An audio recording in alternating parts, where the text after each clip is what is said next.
इतनी बड़ी घटना हो गई है, हमने मांग की है कि जो भी ये हिंदुत्ववादी गुंडे थे जो JSR के नारे लगाकर मस्जिद के अंदर घुसे, इस तरह का किया, उनके खिलाफ। तो বন্ধুরা সবাই কেমন আছো? আশা করি সবাই ভালো আছো। মহারাষ্ট্রের কোলহাপুরে যে ঘটনাটা ঘটেছিল আপনারা হয়তো বিভিন্ন নিউজ চ্যানেলে এবং সোশ্যাল মিডিয়াতে দেখেছেন।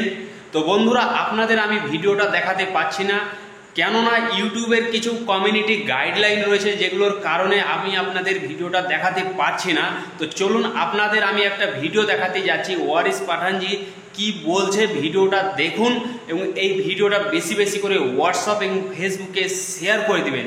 তো বন্ধুরা ভিডিওটা দেখার পরে আপনাদের কি মতামত নিচে কমেন্ট বক্সে লিখে অবশ্যই জানাবেন এবং আপনারা কে কোথা থেকে ভিডিওটা দেখছেন নিচে কমেন্ট বক্সে লিখে অবশ্যই জানাবেন।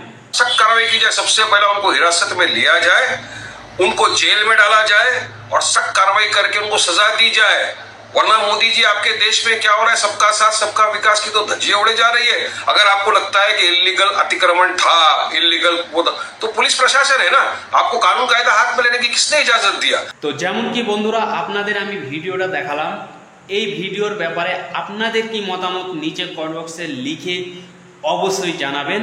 তো বন্ধুরা আই হোপ আপনাদের ভিডিওটা পছন্দ হয়েছে, যদি পছন্দ হয়ে থাকে তাহলে একটা লাইক অবশ্যই করে দিবেন।